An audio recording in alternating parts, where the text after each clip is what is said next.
Disiarkan dari studio podcast Ayo Kerja Jatim. Ayo rek nongkrong neng kene di podcast Ayo Kerja Jatim.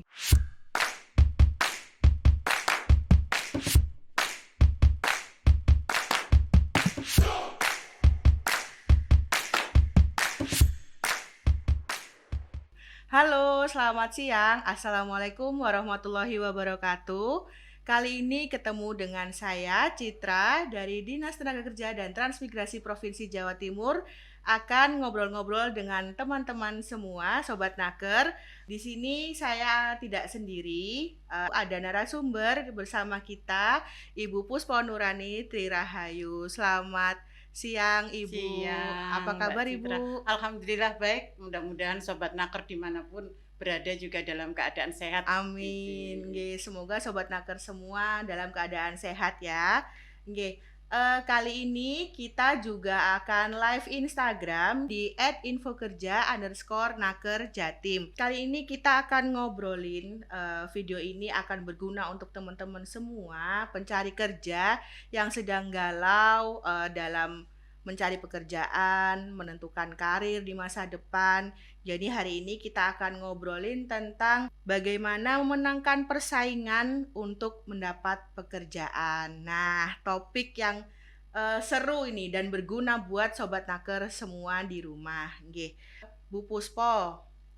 Jadi untuk di Jawa Timur sendiri itu saya ingin tahu, Bu, isu besar ketenagakerjaan di Jawa Timur itu seperti apa ya, Bu Puspo? Baik, Mbak Citra dan Sobat Naker semua, berkaitan dengan isu besar di bidang ketenagakerjaan, rupanya dari dulu sampai hari ini itu masih berkutat pada tingginya angka pengangguran.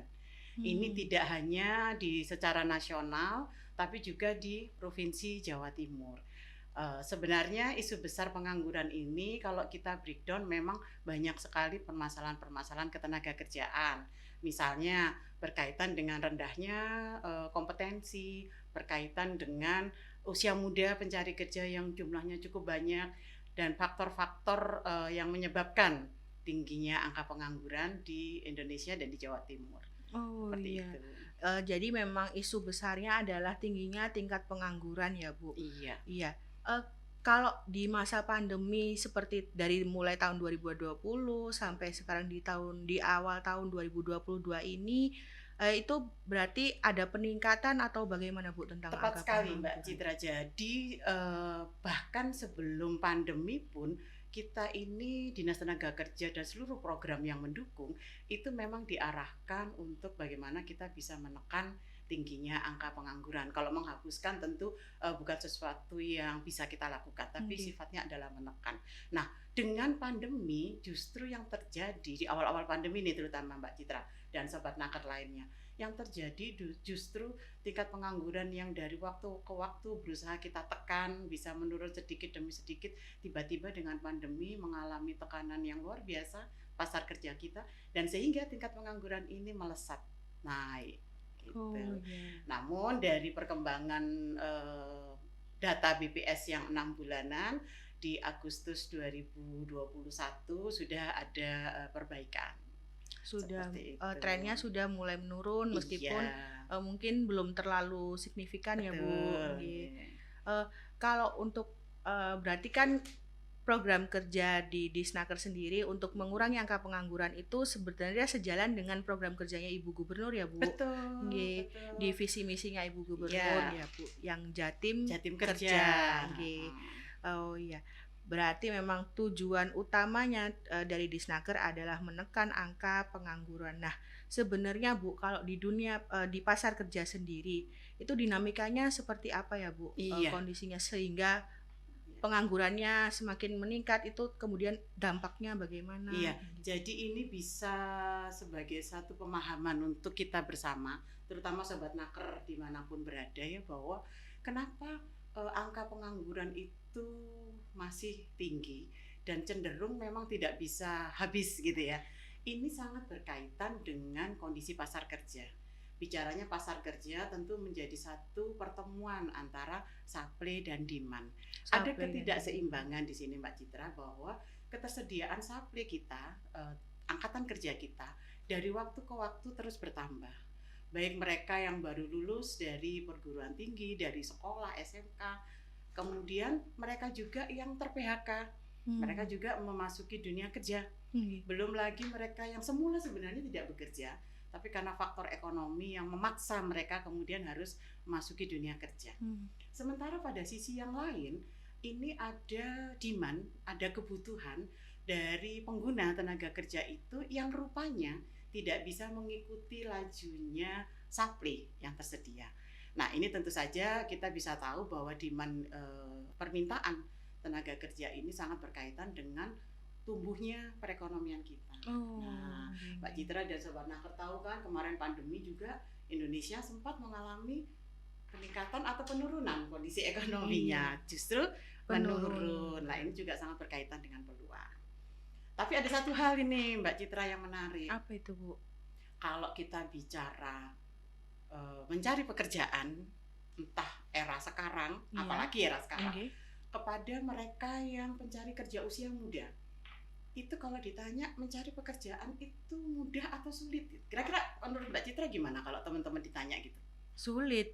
Kalau sulit, ya? Saya sebagai pencari kerja akan beranggapan bahwa ya mencari kerja itu sulit begitu. Apalagi kalau di ghosting, istilahnya yang tren-tren di ghosting sama gitu, perusahaan begitu, Bu. Mencari kerja sebetulnya sulit. Sulit. Tetapi itu menurut pendapat para pencari kerja ya, terutama usia muda. Tetapi pada sisi yang lain, kalau kita mendengar keluhan para user, para HRD perusahaan, pengguna tenaga kerja, mereka itu mencari calon tenaga kerja yang sesuai dengan kebutuhan mereka, itu juga sulit. Nah, sama-sama sulitnya ya, Bu. Berarti ada masalah di sini kan? Oh iya. Iya. Nah, inilah salah satu layanan antar kerja yang diberikan oleh Disnaker Prof Jatim, bagaimana bisa memfasilitasi, mempermudah pertemuannya. Nah, ini ada satu hal lagi Mbak Citra, dari sisi mindset. Kalau mereka rata-rata ditanya mencari pekerjaan mudah atau sulit, maka ini merupakan mindset yang negatif. Ini tugas kita bersama, bahwa kalau mereka mempunyai mindset negatif, harus berubah menjadi mindset yang positif. Selama mereka punya pikiran negatif dalam arti sulit, ya akan sulit gitu kan ya. Itu sih Mbak Citra yang perlu kita garis bawahi berkaitan dengan mindset itu tadi. Berarti memang dinamika supply dan demand itu ada. Sebetulnya kalau pencari kerja bilang mencari kerja itu sulit, di HRD perusahaan pun bilang bahwa untuk mencari tenaga kerja yang sesuai juga sulit. Betul. Gitu. Artinya kesulitan tersebut diatasi oleh Dinas Tenaga Kerja dan Transmigrasi ya, Bu. Betul. Ini juga Mbak Citra, kenapa saya mengatakan tadi bisa dikatakan tingkat pengangguran itu juga berkaitan dengan kondisi pasar kerja. Yang perlu Sobat Naker semua juga ketahui bahwa di era sekarang banyak sekali perubahan di pasar kerja. Perubahan di pasar kerja itu kita tahu sekarang ada perkembangan teknologi informasi, kemudian ya ada digitalisasi, ya ada revolusi industri 4.0 yang itu menggeser jabatan-jabatan yang dulu pekerjaan-pekerjaan yang favorit sekarang lambat laun akan hilang. Ada pergeseran ya, Bu. Tetapi muncul pekerjaan-pekerjaan baru yang dulu belum dikenal. Sehingga ini ada kebutuhan-kebutuhan persyaratan jabatan yang baru juga. Nah, ini Mbak Citra. Nah, berkaitan dengan perubahan seperti itu, maka Sobat Naker di dalam mempersiapkan untuk memasuki dunia kerja juga harus memahami bahwa memberi makna bekerja itu juga berubah dari dulu sampai dengan hari ini. Berarti ada perubahan dunia kerja, menyebabkan ada pergeseran juga untuk makna bekerja ya, Bu. Betul Mbak Citra. Sayangnya pada umumnya pencari kerja usia muda masih belum memahami ini. Mereka masih mengembangkan aspirasi bekerja yang konvensional. Ya, kalau saya dulu nyari kerja Mbak Citra ya, saya mesti datang ke satu institusi atau ke satu perusahaan begitu ya. Saya bekerja pasti ada tempat kerjanya yang pasti, ada kantornya, kemudian ada waktu kerja yang tertentu, berangkat jam 7 pulang jam 4 misalnya, ada gaji bulanannya gitu, ada kepastiannya. Iya betul, Bu. Nah, di hari ini kita tidak bisa memaknai bekerja hanya terbatas pada aktivitas yang sudah teratur seperti zaman 20-30 tahun yang lalu. Kalau Mbak Citra dan Sobat Naker tahu sekarang misalnya mereka influencer, YouTuber. Ah, iya. Nah, yang lagi ngetren Iya, gitu kan yang ya. lagi tren. Yang lagi tren. Kadang-kadang saya bertanya ke mereka para pencari kerja usia muda. Sebenarnya mereka sedang bekerja atau lagi happy-happy gitu ya. Karena memang ngambil foto, ngambil video, Betul. jalan-jalan begitu Betul, ya Bu kayaknya kalau kan di dia YouTube. plesir kemana, makan di mana, Iya, bikin konten gitu kan iya, ya. Rata-rata mereka masih confused, masih bingung. Enggak, itu kan mereka seneng-seneng aja tapi dapat duit gitu. iya. Nah, Menjalankan hobi tapi dapat duit ya.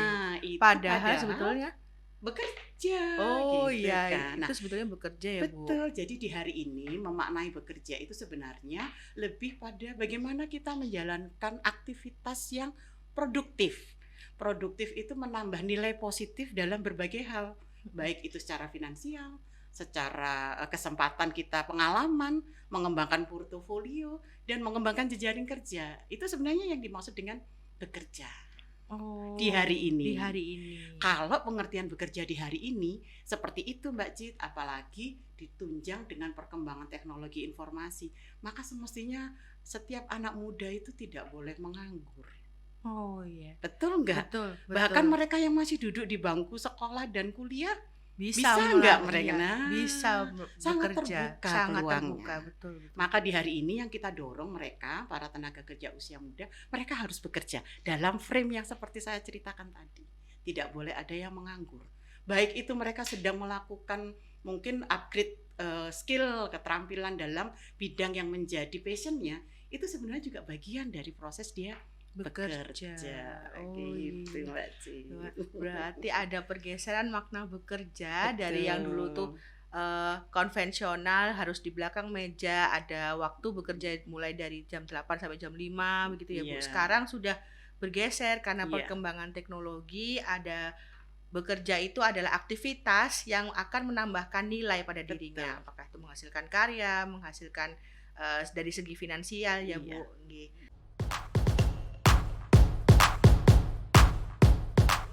Kemudian Ibu, berarti artinya kan kalau ada pergeseran makna bekerja, artinya yang seperti tadi Bu Puspa pesankan bahwa seharusnya tidak ada generasi muda yang menganggur begitu. Peluangnya sangat luas. Nah, sebetulnya untuk teman-teman pencari kerja itu Bu, gimana ya Bu? Apa ya tahapan-tahapan untuk mempersiapkan bagaimana dia harus merencanakan karir itu seperti apa Betul. Ibu? Jadi gini Mbak Citra dan Sobat Naker semua, sebelum saya menjawab langkah apa yang mesti mereka lakukan, saya ingin menyoroti dulu bahwa umumnya pencari kerja usia muda, apalagi mereka yang baru lulus sekolah begitu ya, mereka punya kelemahan.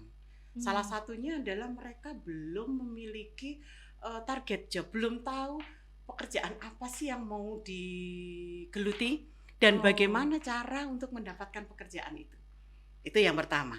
Yang kedua, biasanya mereka tidak memiliki cukup pengetahuan tentang karakter dirinya. Ini hal yang menjadi kelemahan. Dan berikutnya, mereka juga kurang cukup pengetahuan tentang dunia kerja. Gitu Mbak. Nah, sekarang kita akan bahas kalau mereka punya kelemahan-kelemahan seperti itu, Iya. lalu apa yang harus mereka lakukan? Banyak cara sih sebenarnya ya, banyak cara yang bisa dipersiapkan, tetapi mempersiapkan memasuki dunia kerja ini harus diawali dengan apa yang saya sebut sebagai langkah perencanaan karir. Tidak banyak. Ada langkah perencanaan karir, paling tidak ada 3 langkah yang harus dilakukan oleh para pencari kerja. Iya, apa aja itu Gitu. Bu? Kita kupas satu-satu, tapi Oke. secara garis besar saja ya Mbak Citra. Yang pertama, mereka harus mengenali kemampuan dirinya, potensi dirinya, Kemampuan dirinya. berkaitan Oh. dengan bakat, minat, kepribadian, berkaitan dengan apa yang menjadi kelemahannya, apa yang menjadi kelebihannya, yang menjadi kekurangannya. Jangan khawatir. Kenapa ini kok penting mengenal potensi diri? Karena dengan mengenal potensi diri, kita tahu batas-batas kekuatan dan kelemahan dia. Ini sangat penting untuk kita memilih bidang pekerjaan yang nanti sesuai. Gitu ya. Nah, mengenal potensi diri ini Mbak Citra sebenarnya ibarat kita sedang bercermin tuh, setiap hari bercermin kan Mbak Citra ya, setiap pagi gitu ya. Seperti itu sebenarnya. Ada bantuan lingkungan untuk melihat lebih jauh ke dalam diri kita. Jangan khawatir, setiap orang punya kelebihan kelemahan, tapi dua-duanya itu sama-sama berguna untuk memilih pekerjaan yang Sesuai, sesuai. iya, iya. Itu tahap pertama Tahap ya, Mbak pertama Dit, adalah iya. mengenali potensi diri. Iya, Oke. nah sekarang Tahap kita kedua, Bu? iya, bicara tahap kedua adalah bagaimana kita mengenal dunia kerja. Yang dimaksud mengenal dunia kerja ini sudah lebih mendalam. Misal, lapangan pekerjaan yang tersedia itu apa aja sih? Kalau di data BPS itu ada 17 sektor lapangan Sektor, pekerjaan utama. iya. Mulai pertanian, perdagangan, misalnya jasa, kemudian konstruksi, ada di pemerintahan, jasa pendidikan dan sebagainya. Di masing-masing lapangan pekerjaan utama tersebut tersedia berbagai macam pilihan job, berbagai macam pilihan pekerjaan.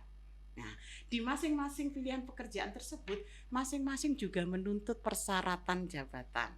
Oh, kualifikasi ya, Nah, Bu? ini yang seringkali tidak didalami oleh para pencari kerja usia muda. Ada persyaratan pendidikan, ada persyaratan dari sisi mungkin fisik gitu ya, ada persyaratan keterampilan, persyaratan karakter dan sebagainya. Iya. Kalau kita sudah melalui tahap kedua, diharapkan para pencari kerja itu memiliki apa yang disebut dengan target job atau job impian, ya. Job impian. Jadi mereka harus punya, aku nanti kalau masuk dunia kerja mau sebagai apa atau jabatan apa yang akan saya kembangkan sebagai karir. Itu Mbak Citra. Berarti yang kedua adalah mengenali target jobnya dan kualifikasi yang untuk pekerjaan yang sesuai dengan apa yang diinginkannya itu ya, Bu. Betul. Kemudian yang tahap ketiga, Ibu. Yang tahap ketiga ini yang paling kritis. Oh, yang ya, paling penting. Karena iya, paling penting. Dari hasil pengenalan tahap pertama tadi, mengenal potensi diri, dan kemudian hasil dari tahap kedua, mengenal dunia kerja, maka di tahap ketiga ini bagaimana dia memadukan. Apakah ada kesesuaian antara potensi yang dia miliki dengan target job yang akan dia kembangkan. Kalau sudah seperti ini pasti ada dua Mbak Citra dan Sobat Naker ya. Mungkin sesuai, tapi yang lebih banyak justru ada gap. Ada ketidaksesuaian. Nah, kalau ada ketidaksesuaian berarti kita punya PR untuk masuk pada tahap pengembangan diri. Pada aspek yang menjadi gap tadi. Kira-kira seperti itu gambarannya Mbak Citra dan Sobat Naker. Langkah perencanaan karir secara garis besar. Iya. Langkah perencanaan karir tadi sudah dijelaskan secara garis besar oleh Bu Puspo. Yang pertama adalah mengenali potensi diri.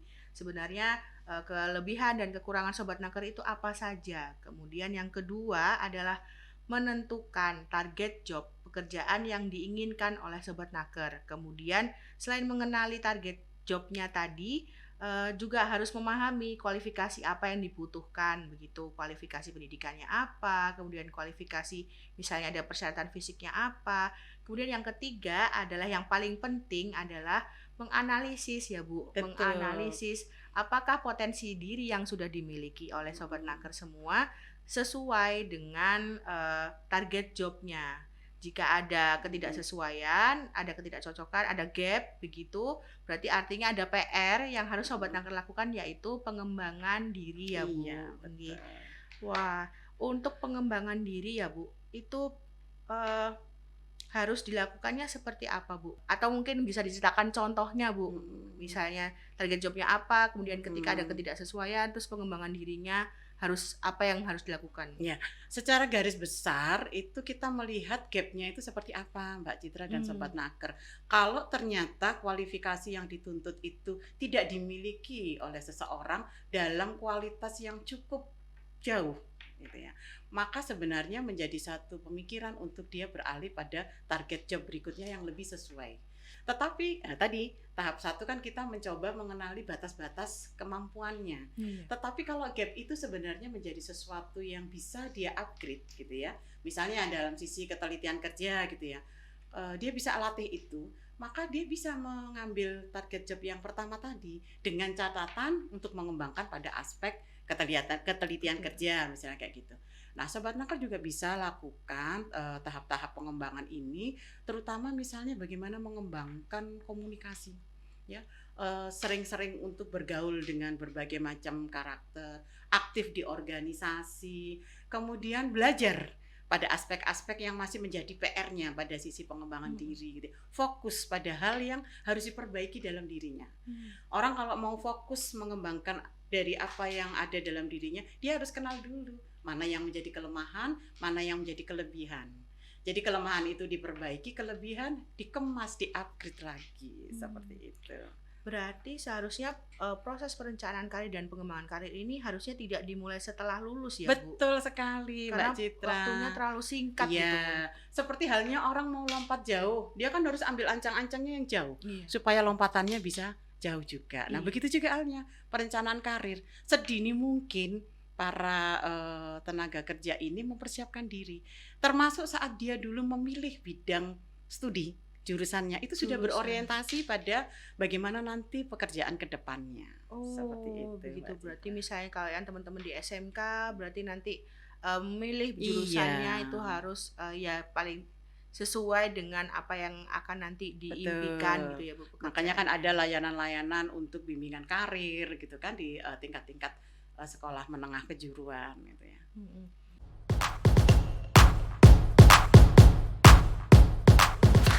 Nah, kemudian Bu, setelah tadi ada tahapan langkah untuk merencanakan karir. Kemudian yang proses selanjutnya kan berarti ada tahapan merencanakan karir, tapi sebetulnya di pasar kerja sendiri itu kan persaingannya cukup ketat ya, Bu. Nah, justru itu yang akan kita bahas, Mbak Cit, ya Nah, judulnya. iya. Betul. Ya. Langsung ke yang seperti topiknya kita hari ini, memenangkan persaingan untuk mendapatkan pekerjaan. Itu apa saja, Bu, untuk Iya. cara-caranya atau mungkin kuncinya gitu, Bu? Mbak Citra sudah menjurus kalau mau buka pintu kuncinya apa? Kuncinya apa? Jangan sampai terjadi ya Sobat Naker, hari ini kalau ditanya kenapa kamu belum berhasil mendapatkan pekerjaan, kemudian dia menjawab karena saya enggak punya orang dalam, Bu. Oh. Ya, sudah bukan zamannya lagi. Sudah bukan zamannya Iya. lagi ya, Bu. Kata kuncinya untuk memenangkan persaingan tadi sudah kita bahas, pasar kerja sudah seperti itu, tingkat pengangguran demikian, perubahan pasar kerja menuntut persyaratan jabatan baru. Ini persaingan semakin ketat. Betul, iya, Bu. Maka satu kunci untuk memenangkan persaingan ini adalah apa yang disebut dengan kompetensi. Kompetensi. Pasti Sobat Naker dimanapun berada sudah sering mendengar kata kompetensi. Cuman mungkin pemahamannya yang mungkin belum optimal ya, menggunakan kata kunci kompetensi untuk memenangkan persaingan, mendapatkan pekerjaan yang sesuai. Kompetensi itu apa saja, Bu? Jadi kompetensi itu gini, apa? Mbak Citra ya, Iya, kalau banyak ahli punya teori pemahaman tentang kompetensi, tapi saya hanya ingin memberikan gambaran bahwa kompetensi ini merupakan karakteristik seseorang, ya karakteristik yang mendasari seseorang yang berkaitan dengan efektivitas kinerja individu dalam pekerjaannya. Gitu. Nah, kompetensi ini setidaknya kalau teman-teman Mbak Citra kenal ada 3 aspek paling tidak, meskipun nanti ada turunannya gitu ya. Yang pertama adalah apa yang disebut dengan knowledge, pengetahuan. Yang kedua apa yang disebut dengan skill, keterampilan. Dan yang ketiga apa yang disebut dengan attitude atau sikap, KSA gitu ya, biasanya mereka knowledge, skill dan attitude. Gambaran sederhana supaya Sobat Naker selalu ingat, kompetensi itu kita ibaratkan bangku kayu dengan 3 kaki. Ya, udah kegambar ya, bangku kayu dengan 3 kaki. 1 kaki knowledge, 1 skill, 1 attitude. Bayangkan sekarang kalau salah satu kakinya patah, kira-kira kursi itu bisa berfungsi diduduki dengan baik enggak? Apalagi kalau yang dudukin kita ya Mbak Cit ya. Iya. Kira-kira gimana? Nah, itu. Kompetensi juga seperti itu. Jadi harus dimiliki keseluruhannya secara proporsional. Nah, seringkali yang menjadi feedback dari HRD kita di hari ini, para pencari kerja usia muda yang baru memasuki dunia kerja, mereka diakui knowledge sudah bagus ya, karena mereka hidup di era keterbukaan informasi. Skill juga gitu, mudah untuk mengupgrade. Tetapi attitude ini yang paling sering dikeluhkan oleh para HRD perusahaan. Belum berkembang sesuai dengan kompetensi yang dituntut untuk bisa bekerja di lingkungan pekerjaan. Gitu, Mbak Citra. Berarti memang proporsinya harusnya seimbang ya, Bu. Ya. Idealnya adalah seimbang begitu, knowledge, skill dan attitude ya, Bu. Bahkan kalau mereka yang sudah berpengalaman di HRD, ini satu gambaran juga ini Mbak Citra dan Sobat Naker, pernah lihat fenomena gunung es? Iya. Nah, fenomena gunung es itu ada bagian yang terlihat, yang visible Iya di sih, atas permukaan air laut, itu bagiannya kecil. betul, iya Kalau Bu. diasumsikan kompetensi, ini merupakan aspek knowledge dan skill Oh, yang terlihat itu hanya yang terlihat knowledge atau dan biasa kita skill, kenal dengan hard skill. hard skill. Sementara bagian yang lebih besar yang ada di bawah permukaan air laut, itulah yang disebut dengan soft skill. Nah, Hmm, sekarang kalau saya jadi HRD perusahaan, kira-kira mau menseleksi calon tenaga kerja, apakah saya harus melihat hanya pada knowledge dan skill, atau saya lebih fokus pada melihat bagaimana attitude-nya, bagaimana soft skill-nya? iya, itu berarti kan attitude adalah bagian yang tersembunyi, yang mungkin tidak terlihat atau dan tidak terukur ya Bu. Dan umumnya Mbak Citra, para HRD menganggap justru bagian inilah yang lebih menentukan, menggerakkan Oh, produktivitas seseorang dalam jangka panjang. Kenapa begitu? Kalau kita melihat lapisan kompetensi, pengetahuan dan skill itu lapisannya paling luar, mudah untuk diintervensi. Kurang-kurang pengetahuan dikit, nanti ikut BIMTEK, ikut diklat bisa. Tapi attitude ini lapisannya paling tengah, paling dalam. oh, Lebih sulit untuk lebih diintervensi. sulit untuk Kalau diintervensi. knowledge bisa dibuktikan dengan ijazah. Oh, Iya, saya lulus S1, IP hampir 4 gitu kan. Wah, secara knowledge dia bagus. Skill juga begitu. Dari bisa. pelatihan yang sertifikatnya Sertifikatnya. bisa gitu. Nah, kalau attitude siapa yang jamin, Mbak Citra? Iya, iya Bu, Gitu ya, betul. kecuali diri kita sendiri Sendiri. kayak gitu. Untuk mengembangkan attitude sendiri itu bagaimana Bu caranya? Teman-teman mungkin sobat naker juga perlu pengembangan untuk attitude sendiri itu Betul. bagaimana Bu? Jadi kalau mengembangkan attitude itu sebenarnya konsepnya seperti yang tadi saya katakan, bagaimana proses pengembangan diri.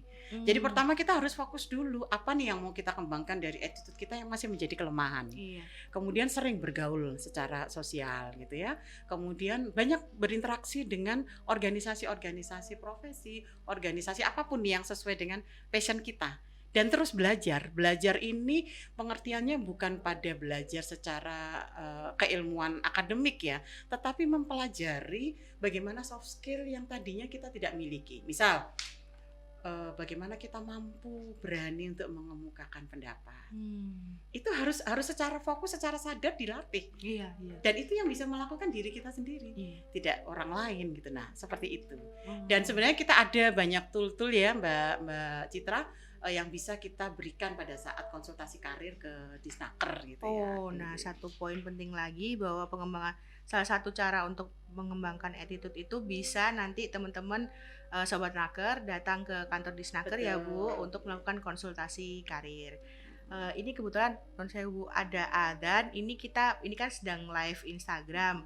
Ini mau diteruskan atau Lanjut oh aja. lanjut aja ya Bu. Nih.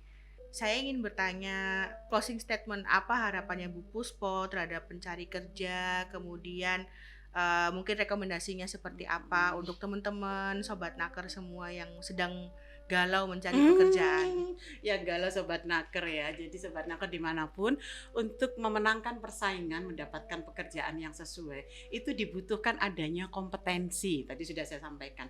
Kompetensi itu ada hard kompeten atau hard skill, yaitu knowledge dan skill. Iya, Kemudian ada juga apa yang disebut dengan soft skill, yaitu attitude tadi, ada iya, soft kompeten, ada self concept, ada trait, ada motif gitu ya. Kemudian pahami diri, pahami dunia kerja, kembangkan rencana yang jelas dan terukur gitu ya. Kemudian jangan bergantung pada peluang kerja di sektor formal.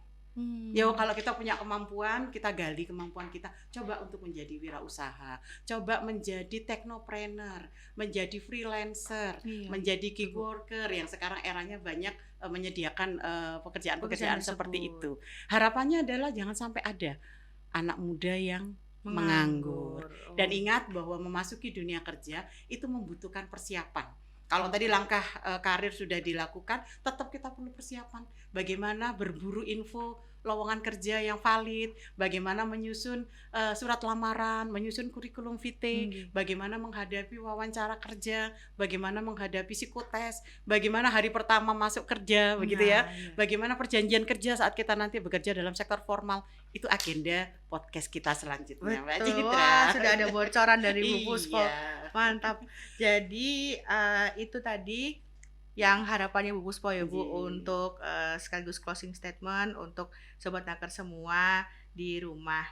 Jadi kesimpulan obrolan kita hari ini adalah untuk memenangkan persaingan untuk mendapatkan pekerjaan, teman-teman perlu mempersiapkan bagaimana untuk merencanakan karir, begitu tadi yang sudah kita obrolin. Semoga teman-teman mendapatkan manfaat dari obrolan kita hari ini ya Bu. Seperti yang tadi dijelaskan bahwa jangan lupa teman-teman Sobat Naker semua untuk memanfaatkan layanan Ayo Kerja Jatim di Dinas Tenaga Kerja dan Transmigrasi Provinsi Jawa Timur. Teman-teman Sobat Naker semua bisa melakukan konsultasi karir ya Bu. Untuk salah satunya adalah persiapan atau merencanakan karir, mengenali potensi diri. Kemudian nanti di agenda podcast kita, nanti teman-teman bisa simak video-video kita selanjutnya. Akan ada video podcast tentang mengenali perjanjian kerja yang hubungan industrial, mengenali perjanjian kerja, kemudian mengenali peraturan perusahaan, begitu. Jadi teman-teman akan semakin mantap untuk mempersiapkan mendapatkan pekerjaan. Betul, ya Bu. Kita akhiri di sini ya Bu. Terima kasih Bu Puspo atas kehadirannya. Terima kasih obrolannya di siang hari ini. Terima kasih Sobat Naker yang di Instagram @info_kerja_naker Jatim. Jangan lupa like, subscribe, dan share video ini ke teman dan saudara yang membutuhkan informasi tentang ketenagakerjaan. Jangan lupa follow Instagram @info_kerja_naker Jatim dan Ayo Kerja Jatim. Saya Citra undur diri bersama Bu Puspo. Assalamualaikum warahmatullahi wabarakatuh. Waalaikumsalam warahmatullahi wabarakatuh.